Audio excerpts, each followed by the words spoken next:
bless you.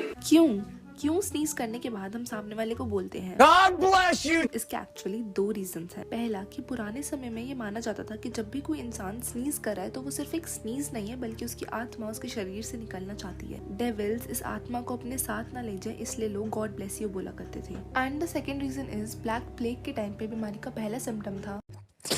मान लिया जाता था कि अब इस पर्सन की डेथ होने वाली है इसलिए लोग पहले ही गॉड ब्लेस यू बोल दिया करते थे। बट आज के टाइम पे ये बस एक पोलाइट वे ऑफ कन्वर्सेशन है। I have to share my friends.